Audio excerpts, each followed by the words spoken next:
Olá pessoal, sejam bem-vindos à Semana de Marketing e Vendas para Startups e Empresas de Tecnologia, uma iniciativa do Client Hub em parceria com a Distrito e também a Darwin Startups. Eu sou Robertson Pinheiro e ao longo dessa semana estou aqui conduzindo a trilha de inovação e tecnologia. Antes da gente entrar em mais um bate-papo, vale lembrar que vai acontecer o sorteio de um ingresso para o Digitalks Expo 2020 e 2 mentorias exclusivas nas áreas de vendas e CS pela Sales Hackers e também pela consultoria de sucesso.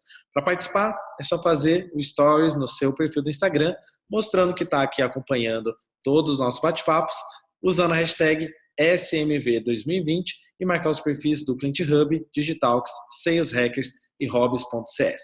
O sorteio acontece na sexta-feira às 19 horas pelo Instagram do Client Hub. Certo? Vamos então ao nosso papo. Vai com a galera da Distrito, o Diego Ranciaro e também o Eduardo Fuentes. Boa tarde, galera. Quer dizer, boa tarde não sei que horas que a galera vai estar assistindo. Mas aí, tudo bom com vocês? Bem-vindos aí.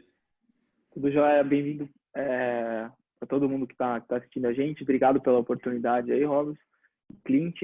Eu sou o Diego do Distrito. Sou responsável pela área de Venture Capital, que é a nossa área de investimento, e pela área do Distrito Network, que é a nossa área de produtos digitais do Distrito, né? Muito bem, Eduardo. Aproveita, faz aí tua apresentação. Beleza. Valeu, prazer, pessoal, conversar com vocês hoje. Obrigado, Clint, pelo convite e também pela participação. Sou Eduardo, faço parte também da área do Distrito Ventures, analisando investimentos junto com o Diego, e faço parte também da área do Distrito Data Miner, uma área de inteligência e dados para inovação, uma área que estuda dados e informações sobre as startups relevantes para auxiliar grandes empresas, investidores e startups tomarem decisões com base em dados e não só no achômetro. Muito bem. Galera, o nosso papo vai ser sobre a jornada da startup e suas fases de investimento.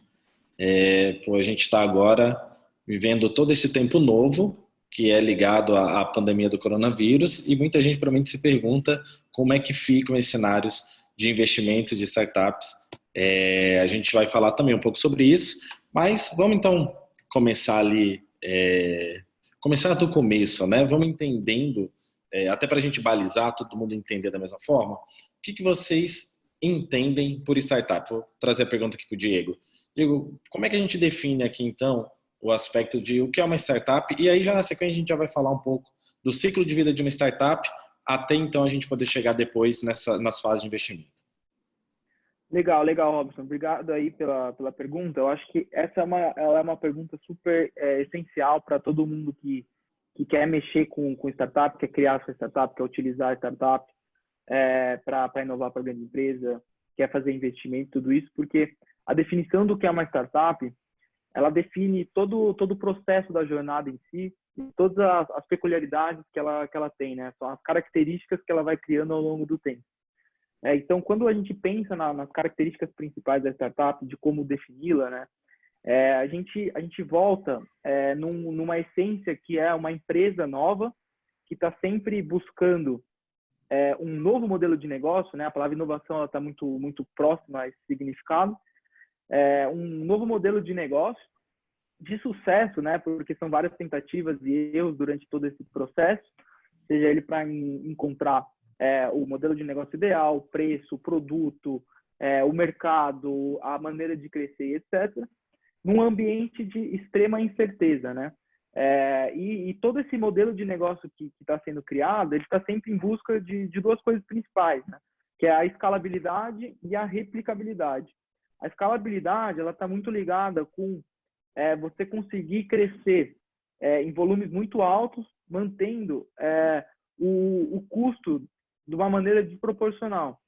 O que isso quer dizer? Que quando eu crescer 10 vezes o meu faturamento, eu não necessariamente vou crescer 10 vezes o meu custo, né? Então, quando você fala de uma padaria, de um hotel tradicional, que tem uma capacidade, vamos dizer, para 1.000 pessoas, se ele quiser ter capacidade para 2.000 pessoas, ele vai ter que dobrar o tamanho do hotel, né?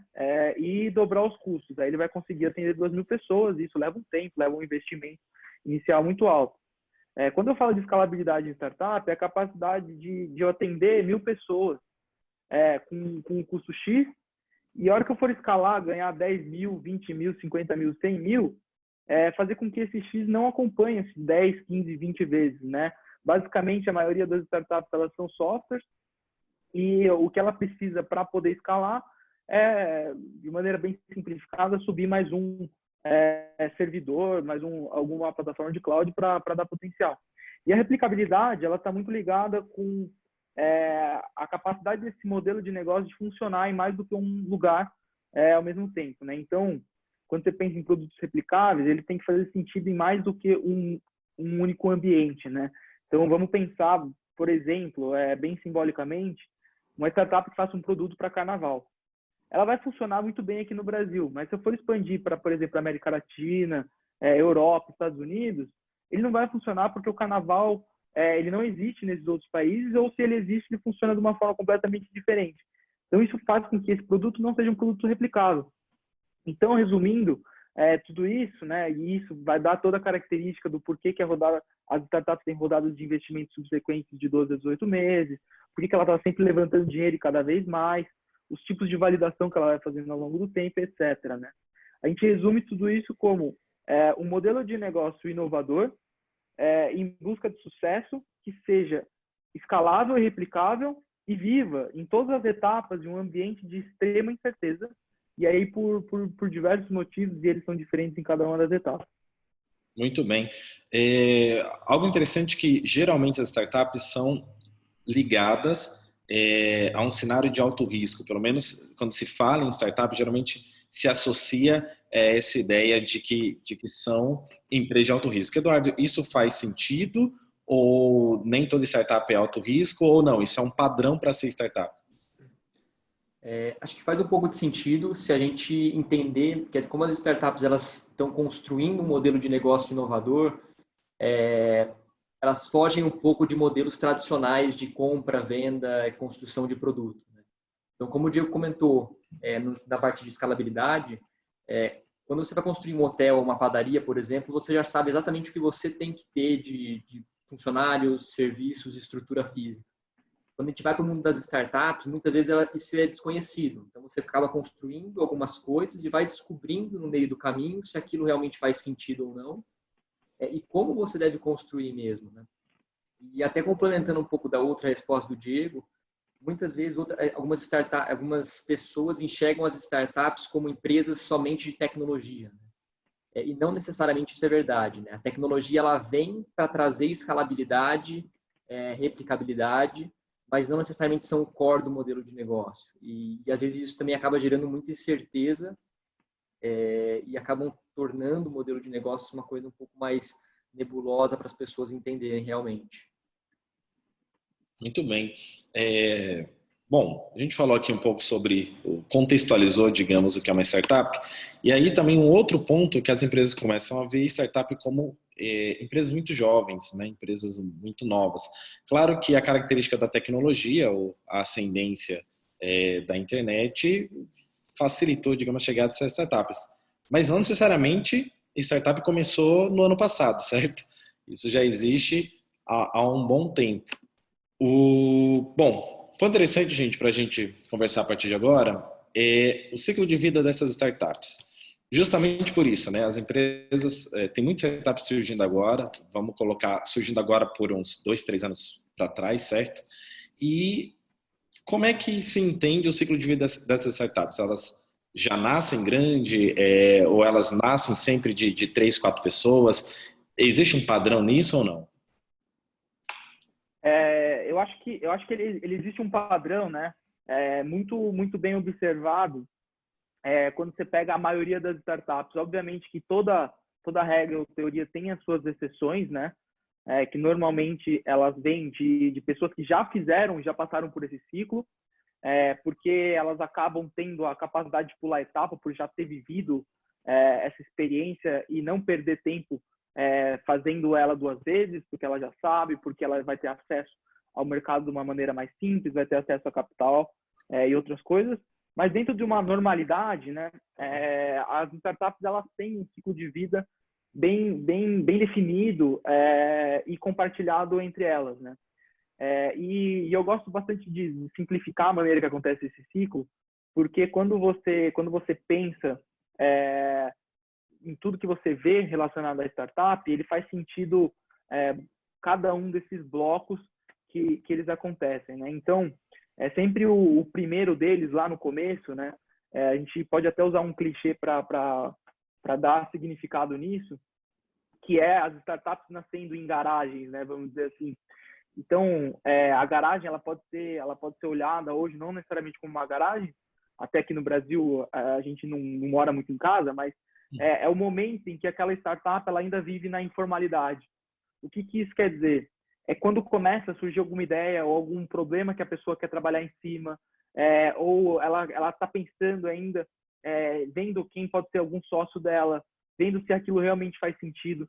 Todo esse momento, ele já está sendo considerado uma startup, mas ele está ainda na fase de informalidade, que ela é chamada a fase de feasibility ou viabilidade em português, né? Então, a maioria dos casos, o que acontece? Uma pessoa ela tem uma ideia, ou ela enxergou um problema que ela acredita que ela pode resolver, e isso tem um grande mercado, e ela está dentro do emprego dela, ou ela está na casa dela em algum período, etc. E ela não sai ainda desse emprego, ela não abre um CNPJ. O que ela faz? Ela busca um sócio, ela testa alguma coisa na garagem dela, ela tenta construir, nem que seja um produtinho menor, etc. E nessa fase, a maior busca para ser encontrada e definida dentro da startup, né? Porque a startup nada mais é que viver nesses ambientes de incerteza e validando as hipóteses cada vez mais, diminuindo o risco, que ele se torna inversamente proporcional ao longo da jornada, né? Tendo em conta que esse começo é um risco extremamente alto. Por quê? O cara tem uma ideia e não sabe se aquela ideia vai funcionar, ele não sabe se aquele problema é verdade ou não. Então, normalmente, nesse período de viabilidade, as startups em si, ou os single founders, ou uma equipe de 3, 4 pessoas, vai estar procurando validar os problemas principais relacionados àquela dor que aquele cara quer resolver. Então, ele vai falar com o cliente, ele vai ver quanto que dói em cada uma das pessoas, que tipo de pessoa que dói mais, de que forma que essa dor se dá, né? Dentro da jornada do cara, se é no começo, se é no meio, se é no fim. Se existe alguém já fazendo alguma coisa para resolver essa dor e por que esse cara não faz da melhor maneira possível, para daí ir para uma segunda fase, que é justamente a fase da imersão, né? Que é quando ela começa a surgir para o mercado. Entre uma fase e outra, a gente percebe a construção do que hoje é super famoso, eu acho que a maioria das pessoas sabe o que é o MVP, que é o mínimo produto viável, que é o produto mais básico possível para que você coloque ele no mercado e valide minimamente uma hipótese de produto. Então, é justamente nesse momento que ele identificou a dor e começa a pensar em algumas soluções, cria um MVP e começa a ter os primeiros clientes, e aí ele precisa abrir o CNPJ, ele começa a fazer umas pequenas contratações para validar outros tipos de coisa. Então, depois que ele valida o problema, tem um produto inicial que não necessariamente está profundamente validado, porque pode acontecer pivotagem dentro desse modelo, né? Que é você mudar a direção da onde você está indo, seja ela você mudar uma feature core daquele produto que você está desenvolvendo para ser uma feature auxiliar, ou alguma feature auxiliar que você descobre que isso sim deve ser um produto principal da minha empresa, né? E a partir daí a pessoa começa a ir para o mercado para validar se esse produto realmente atende uma quantidade grande de pessoas, né?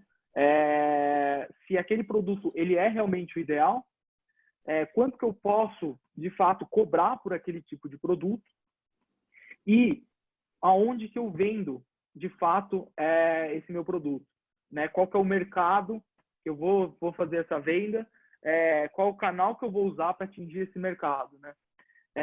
E aí quando ele começa a estudar todo esse tipo de coisa, e lembrando que não é tão simples quanto eu estou falando aqui, não acontece de forma linear, a startup, você sempre vê aquele gráficozinho de crescimento exponencial, né?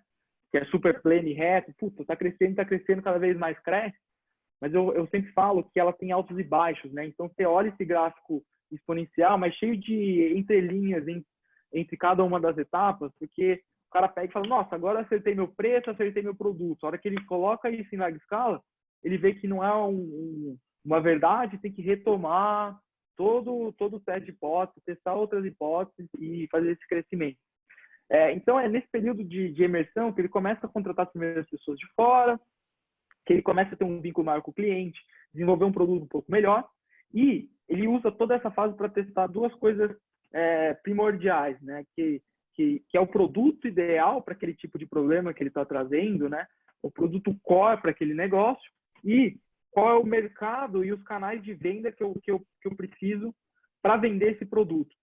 Então, a junção desses dois fatores, né, que é o tão famoso Product Market Fit, que é o que é mais buscado pela startup. E não existe muito uma regra 100% a ser seguida nessa etapa, né? Ela é uma etapa super artesanal para se fazer, porque você vai testando e colocando um pouco de feeling e refazendo o teste, né, indo a campo, até encontrar essa junção perfeita, que é o que todo investidor de série A quer ver dentro de uma startup, né? Aquele produto ideal para aquele mercado ideal. A partir daí, é juntar essas duas coisas e fazer o crescimento acelerado que a gente está acostumado a ver aí no mercado, né? Então, ele pula para uma segunda etapa, depois que ele encontra uma terceira etapa, né? Depois que ele encontra esse Product Market Fit, que é justamente a etapa de crescimento acelerado, que é o que a gente vê diversas empresas fazendo. Então, ela é uma etapa que ela começa a ser muito notada no mercado, né? Porque é aquela empresa que dá muito cupom de desconto, é aquela empresa que aparece para você no Instagram, no Facebook, no LinkedIn, no seu joguinho do celular, em todos os cantos. Na live sertaneja. Imagina, né? Na live sertaneja, exato. Então, você piscou, abriu o olho, apareceu uma startup. A startup, na fase de crescimento acelerado, ela é pior que Jequiti, né? Na época da SBT que você piscava assim, aparecia toda hora na sua frente. E a partir dali ela começa, né, nessa curva inicial, a validar algumas métricas que são super importantes, são as métricas de marketing, justamente avaliar o quanto que eu coloco de dinheiro para o quanto eu tenho de retorno em termos de números de clientes. E isso é super importante porque ele detecta que se de fato aquela startup ela é rentável ou não, é um número super mágico para Venture Capital, que é, para eu adquirir um cliente, eu preciso gastar R$10, por exemplo. Durante toda a vida desse cara dentro da minha empresa, ele tem que estar no mínimo, né, para eu zerar essa conta, R$10 de volta, né? Então, você pensa no Netflix, que hoje deve ser o quê? R$49,90 a mensalidade do cara. Vamos dizer que em média cada pessoa fica aí, vamos para simplificar, 10 meses. Então, ele vai dar dinheiro para o Netflix de R$500 durante toda a vida do cara ali dentro. Se o Netflix gasta R$600 para adquirir um cliente, que em toda a vida dele ele vai devolver 500, cada cliente que eu ganho, eu perco R$100. Então, é um número que não faz sentido. E esse número ele precisa estar muito bem consolidado, né? É um número de aquisição para o quanto que esse cliente vai me dar de volta. O Venture Capital normalmente pede no mínimo 3 para esse tipo de parâmetro. Então, se eu gasto R$500 para adquirir um cliente, o Netflix, por exemplo, essa pessoa tem que me dar no mínimo R$1.500 de volta. Tá? Então, muda muito de tipo de modelo de negócio, setor, etc. Mas se for abaixo do que isso, contando que a empresa tem outros tipos de gasto, ela não vai ser sustentável ao longo do tempo. Então,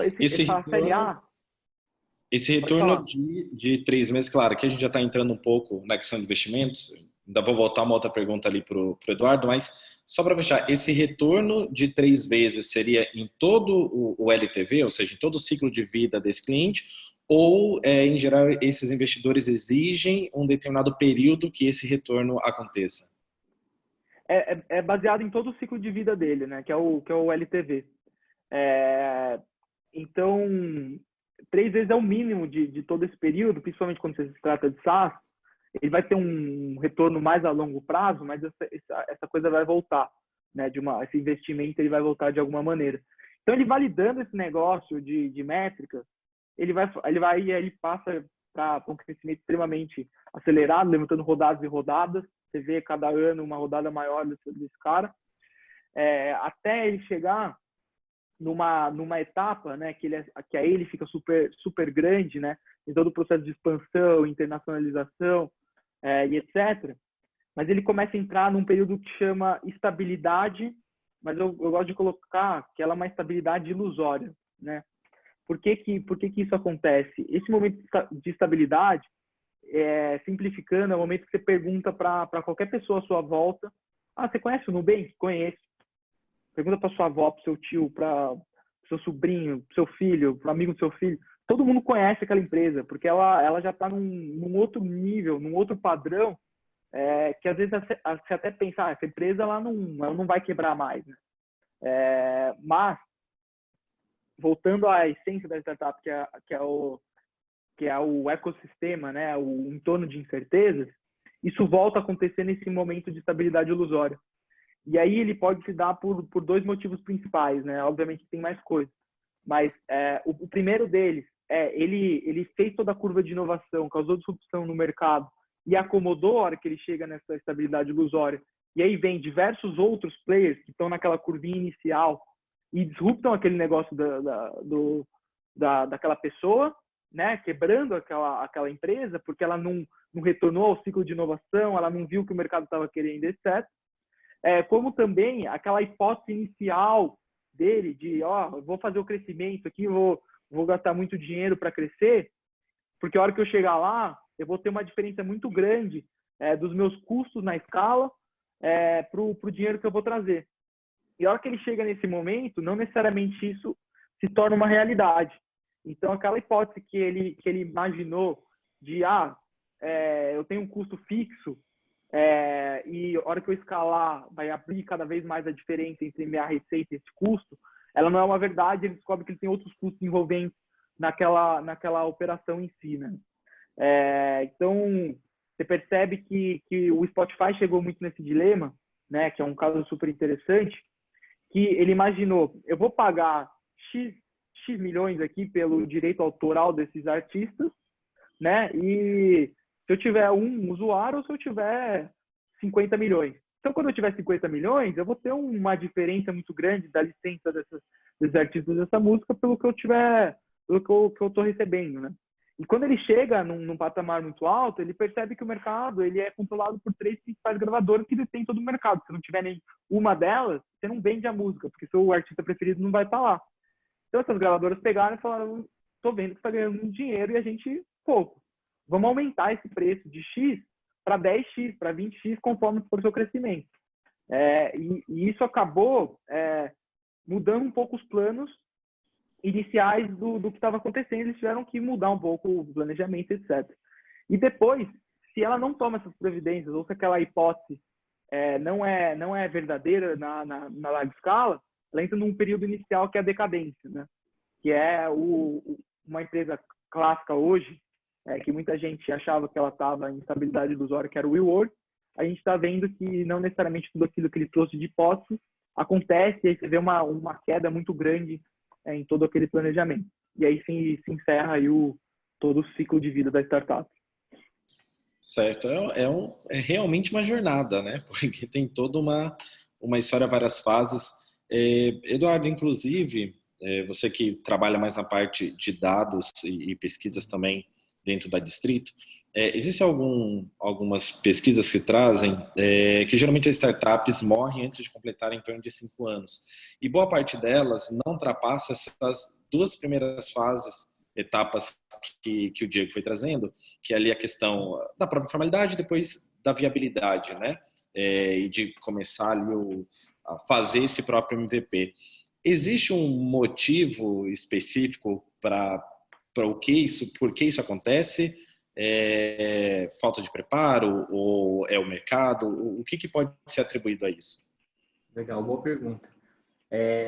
A gente, do Datamar, a gente começou a estudar um pouco sobre essa motivação agora. O Datamar em si é uma empresa muito nova, tem 1 ano e meio mais ou menos. Então, a gente está começando a compilar dados e conseguir fazer esse tipo de análise agora.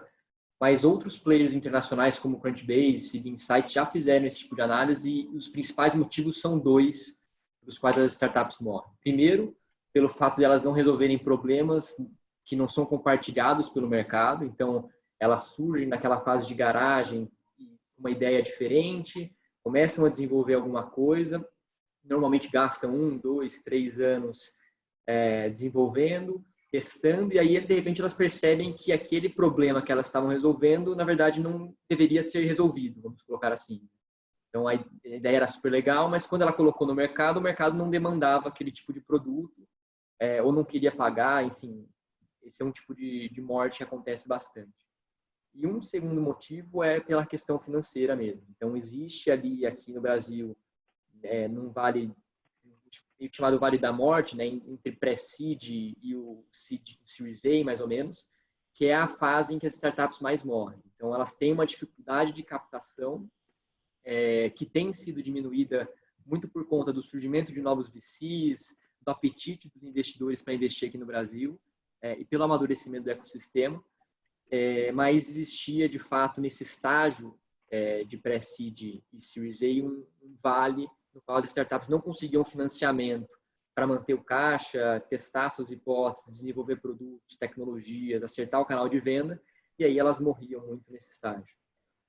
Tanto que a gente tem visto também o surgimento de fundos específicos nesse estágio para financiar as startups, né? Então, casos como Canary e até movimentos de gestores que antes investiam em Series A apenas também para cobrir um pouco desse espaço que existe no seed.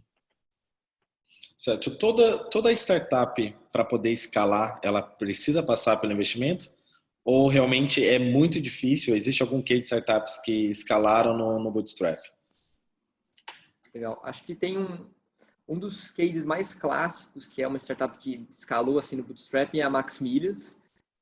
Então, eles surgiram, nunca captaram recursos no mercado, sempre foram profitable, conseguiram criar um modelo que realmente eles conseguissem crescendo à medida que a startup crescia. Mas acho que é muito mais comum as startups utilizarem de recursos para acelerarem os seus crescimentos. Até por conta que isso é uma questão um pouco estratégica. Se você tem uma ideia interessante, um produto inovador no mercado, a pretensão é que você consiga crescer tão rápido que você não vai dar margem para outros entrantes, outras empresas desenvolverem os produtos e competirem com você no começo. Então, é uma questão um pouco mais estratégica também. E, Diego, existe um momento ideal para se buscar esse investimento ou desde o dia zero eu estou com a minha ideia na cabeça e eu já vou buscar investidor? Como é que funciona isso? Eu acho que a busca de relacionamento com investidores, ela é sempre muito importante, mas não necessariamente para que você peça aquele investimento em todas elas, né?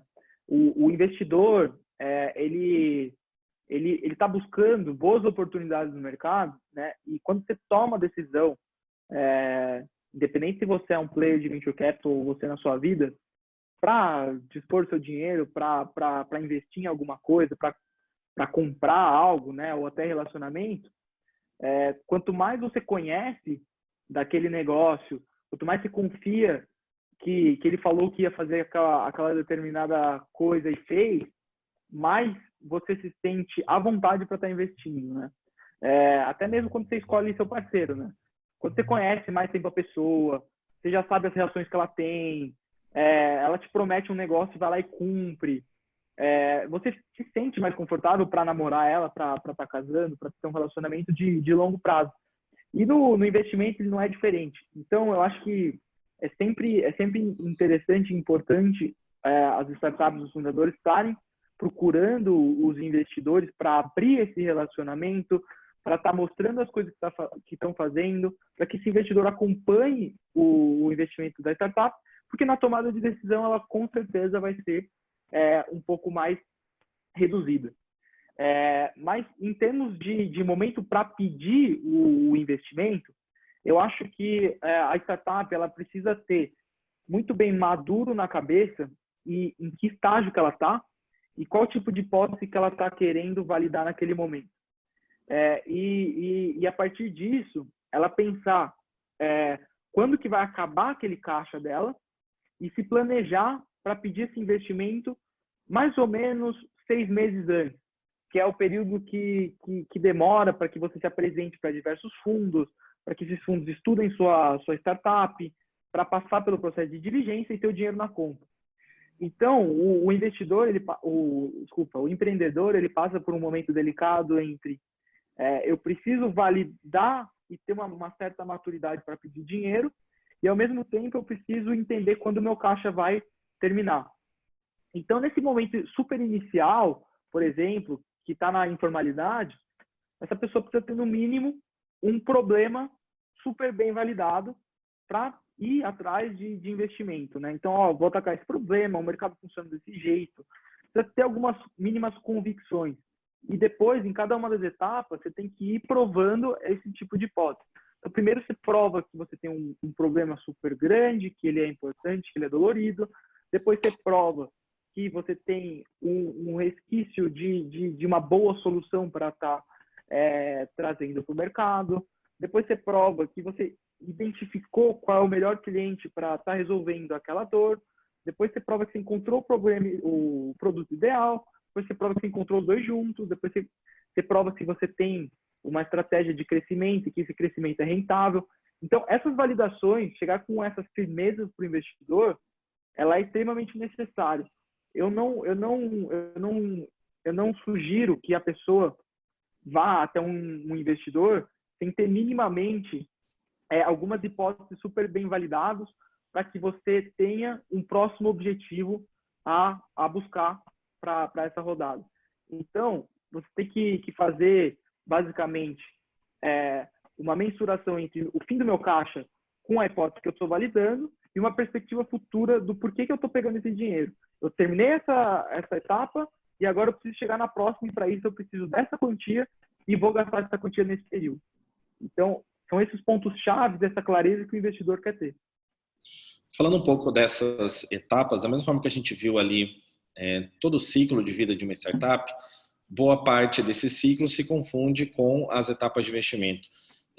Não sei, Eduardo ou Diego, poderia trazer para a gente quais são essas principais etapas de investimento? Porque existe ali investimento anjo, existe série A, qual que é a diferença de cada uma delas, quando que cada uma delas acontece? Legal. Vou fazer essa análise trazendo um pouco sobre as definições que o Diego trouxe anteriormente, do ciclo de vida de cada fase da startup de crescimento. Claro que, assim, existem algumas startups que são exceção, então não existe talvez aquela primeira fase inicial de capital, um pré-seed, seed, já pula direto para o Series A, enfim. Mas, via de regra, é mais ou menos do formato como eu vou explicar agora que funciona. Então, quando você está naquela fase de prototipagem, de criação de MVP, que você tem uma ideia inicial, é muito comum a utilização de dois caminhos de financiamento. Primeiro, o bootstrap, que seria o próprio empreendedor tirar o capital do bolso dele e financiar essa prototipagem, esse desenvolvimento inicial, o que também traz um pouco de risco, porque como é o dinheiro dele, se não der totalmente certo, ele acaba ficando sem capital. Mas também uma outra forma de financiamento é o famoso Triple F, né? Family, Friends and Fools. Em português seria família, amigos e os tolos, né? E essa é uma forma interessante de captar para o empreendedor, apesar de não ser o ideal, talvez, naquele para os investidores, né, que não entendem tanto do modelo, como que funciona a captação, e por isso até os tolos. Mas é uma forma dele se prevenir também, precaver em não colocar o seu capital, mas trazer pessoas que ele tem relacionamento para investir na ideia dele. Isso seria uma fase inicial, a fase de viabilidade. Então, para realmente fazer um MVP, testar, muito na informalidade ainda. E à medida que você começa a desenvolver essa ideia, fazer testes mais profundos, desenvolver cria o CNPJ, já começa a partir da informalidade, né?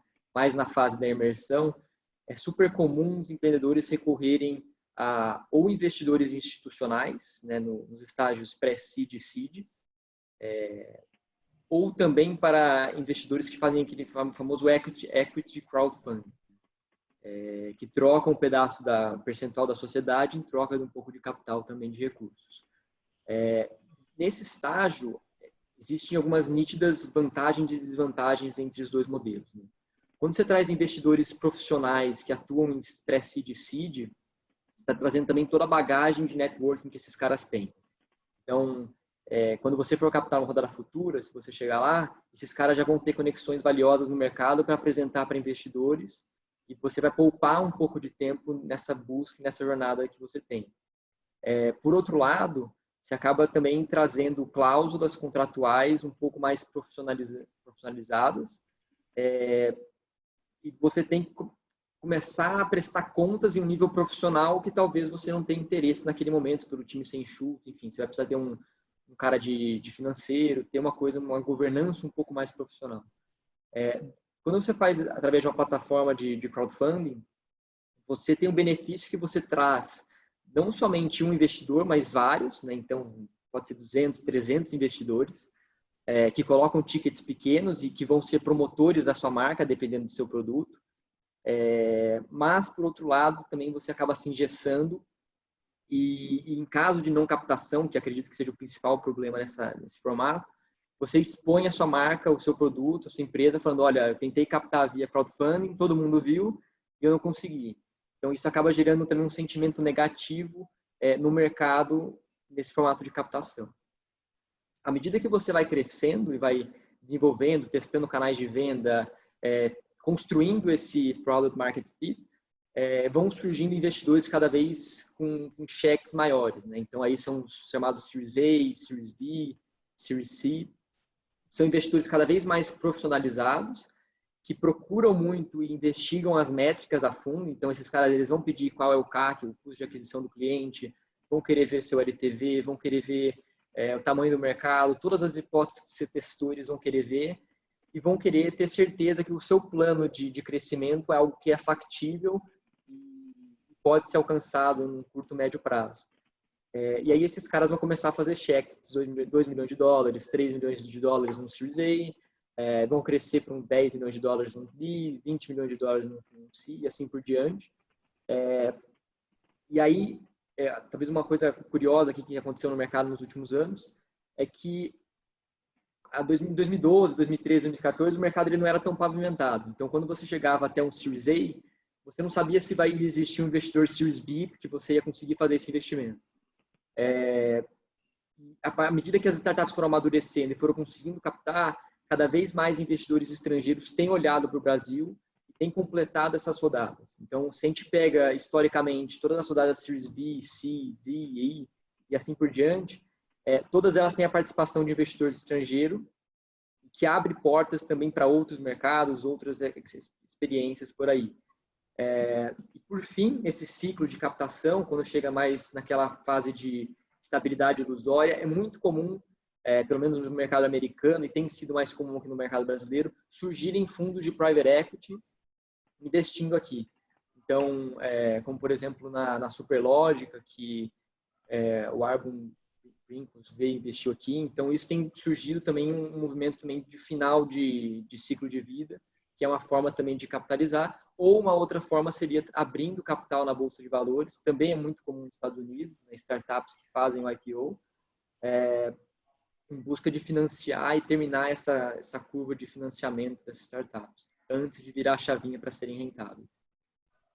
A gente falou muito aqui sobre, geralmente, os investidores que selecionam essas empresas, que buscam, né, no mercado esses empreendedores para poder investir.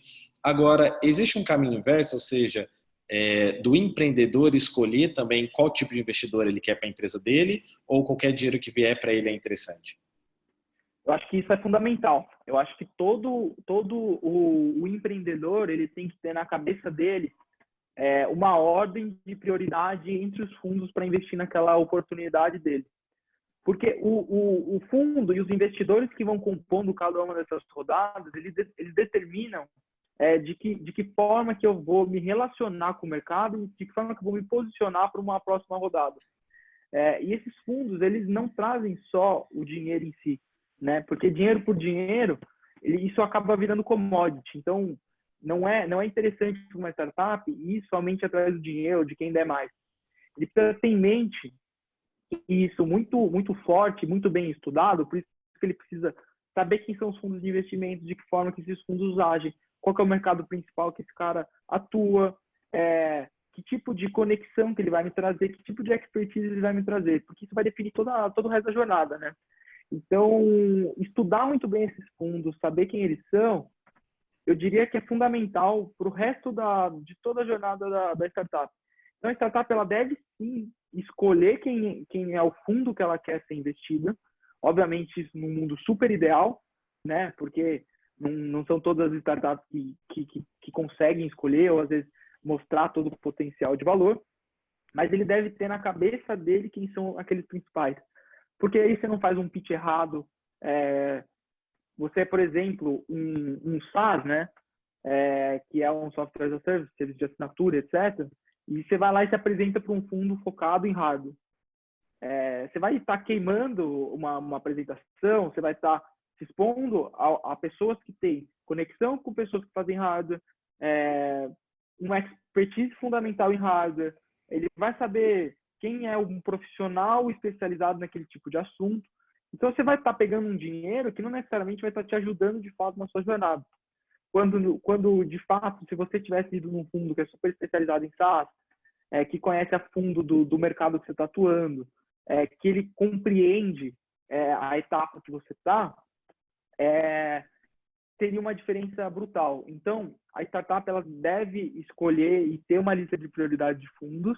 Não só isso, como estudar super a fundo, entender qual é a essência desse fundo, quais são as outras startups que ele investiu. Hoje é super fácil ter acesso a todo mundo. Vai lá no LinkedIn daquela startup, fala com o founder, pergunta o que ele está achando do relacionamento com aquele fundo, se de fato está ajudando, se não está, quais são as coisas boas, as coisas ruins. Porque no final do dia, ele é mais uma pessoa para você se relacionar e ele não deixa de ser um sócio da sua empresa. Então, escolher muito bem a pessoa que você vai ter do seu lado, ele é fundamental e determinante para o seu sucesso. Se eu Muito puder bem. só pegar um gancho para complementar aqui, a gente tem visto com o amadurecimento do ecossistema e com cada vez mais capital no mercado brasileiro. Então, só para você ter uma ideia, em 2017 foram cerca de 900 milhões de dólares investidos aqui, em 2018 foram 1,5, no ano passado foram mais de 3 bilhões de dólares investidos nas startups aqui no Brasil. Então, esse amadurecimento do mercado e acesso a capital tem possibilitado que algumas startups elas escolham quem elas querem que invista, né? Elas vão lá, fazem um roadshow, mostram para 3, 4, 5 gestores, e aí a partir dessa listinha que elas têm na cabeça de que esse daqui é o mais interessante, esse é o mais, elas acabam montando a partir do apetite dos investidores um pool de investimento, enfim, fecham a rodada com aqueles que elas acham que são mais interessantes. Isso já é super comum no mercado americano, que tem uma disponibilidade de capital enorme, e tem se tornado um pouco mais comum aqui no Brasil também. E é super importante esse relacionamento, até fazendo um pouco mais uma piada aqui. No mercado americano tem um estudo que fala que as startups se relacionam com os fundos mais ou menos 4 a 5 anos, né? Desde o investimento até o desinvestimento. E isso, na média, lá nos Estados Unidos, é mais do que um homem e uma mulher são casados, né? Então, assim, você tem que escolher bem quem são os seus gestores, você vai ter mais relacionamento que ele com o seu marido, com a sua mulher, por exemplo.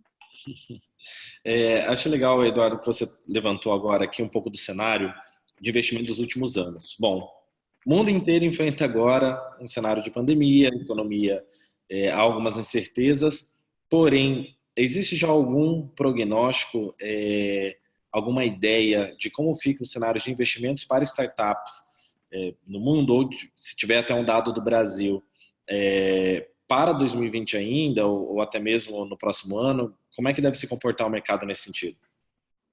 Legal. O que a gente tem visto é que, assim como a expansão do coronavírus, ela começou na China, depois foi para a Europa, e mais recentemente atingiu o Brasil e a América do Norte, isso também acompanhou um pouco a movimentação dos investidores, né? Então, se a gente for olhar na China nesse primeiro trimestre, foi o país que mais teve impacto, foi impactada, né, segundo dados do Crunchbase, em termos de deals. Depois isso acabou sendo afetado mais ou menos, né, não tão, de uma forma não tão forte como foi na China. A Europa também sentiu um pouco, foi um pouco afetada. E aqui no Brasil, a América do Norte não foi tanto, assim, foi sentido um pouco, principalmente em março, mas o trimestre ele fechou em um volume muito parecido com o volume anterior. Então, só a título de comparação, aqui no Brasil, em 2019, foram investidos mais ou menos 350 milhões de dólares. Esse ano fechou em 330 milhões de dólares, mais ou menos. Então, o volume ele não é muito diferente, né? Apesar de ter havido uma desaceleração em março.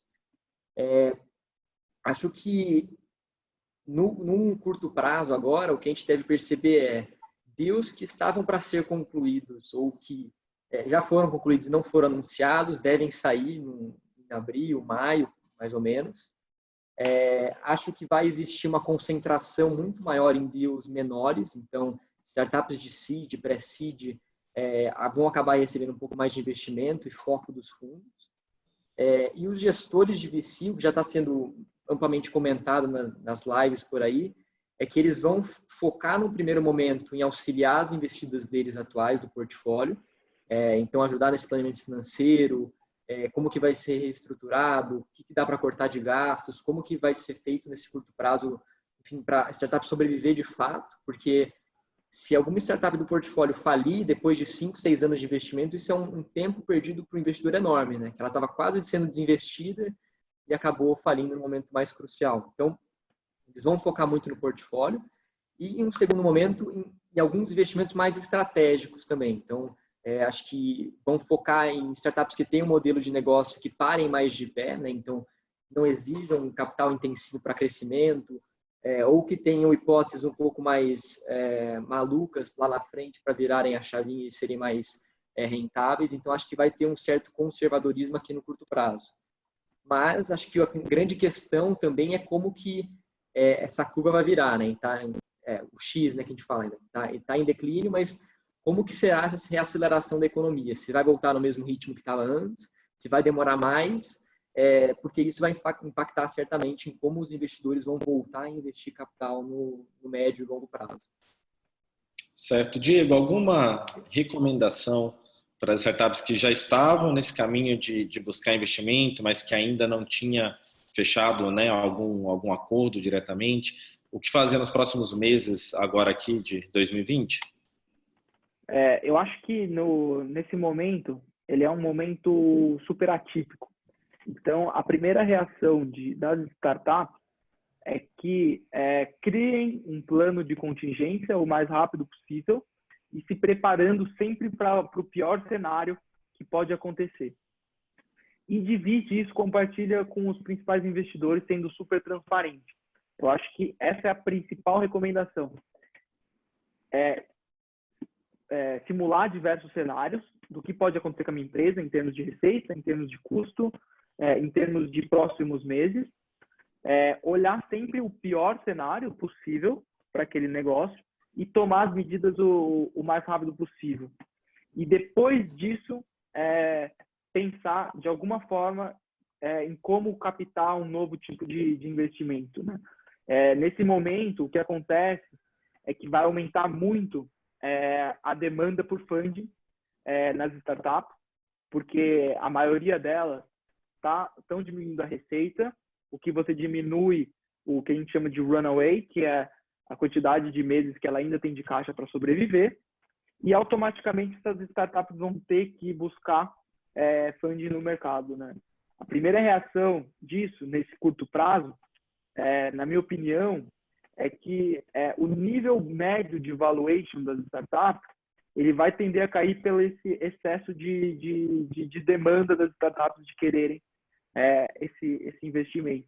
Então, se der para a startup se enxugar, passar por esse momento, dar uma respirada um pouco e conseguir aguentar todo esse período, eu não tenho a menor dúvida que ela vai voltar ainda mais forte quando essa curva começar a retomar e ela vai conseguir levantar talvez um maior volume de dinheiro com valuations um pouco mais normais para o mercado, né? Então, eu acho que essas são as recomendações principais, né? É uma situação de crise, é uma situação, entre aspas, de guerra, e atitudes drásticas e rápidas têm que ser tomadas nesse momento. Muito bem. Gente, praticamente aqui no final da nossa conversa, a gente falou de vários dados, a gente falou de cenários, a gente falou de etapas. Eduardo, Diego, algum lugar onde o pessoal pode encontrar essas informações de maneira mais clara ou mais condensada? Algum caminho aí para facilitar para o pessoal? Legal. A gente nós do Distrito, a gente tem algumas iniciativas, né, para auxiliar empreendedores, investidores, e até mesmo curiosos desse mercado de startups, empreendedorismo no geral. Vou passar algumas, depois se eu esqueci também, Diego, por favor, complementa aí. Então, a gente tem primeiro uma newsletter de investimentos, né? Então, para todos que querem estar a par do que está acontecendo no mercado de VC, convido a vocês a assinarem a newsletter do Distrito sobre esse tema. A gente tem um estudo mensal que chama Inside Venture Capital Brasil, que busca também analisar cenário, valores de rodada de investimentos, startups que estão captando. A gente conversa bastante com fundos, então trazemos sempre entrevistas com fundos, outros players relevantes dessa indústria também.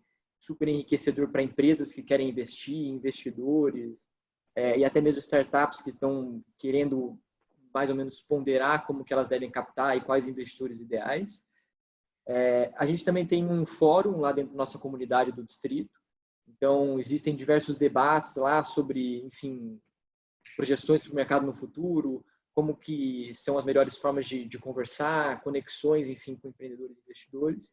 E também tem o nosso blog post, que lá tem várias dicas sobre como construir um pitch ideal, matérias sobre tendências em cada setor agora nesse momento de crise, diversas outras postagens que também podem ser interessantes para as pessoas que querem acompanhar esse mercado. Acho que é isso que o Edu falou, só trazendo aí, nosso site é distrito.me.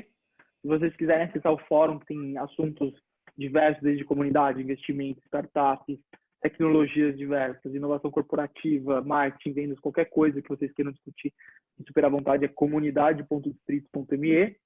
E sigam aí nossas redes sociais, né? O Instagram, distrito.me, Facebook Distrito, LinkedIn do Distrito. Agora a gente está com um canal no YouTube que estamos fazendo algumas lives também e estamos trazendo material relevante. E dentro do nosso site tem diversos outros conteúdos também para se aprofundar em relação a isso.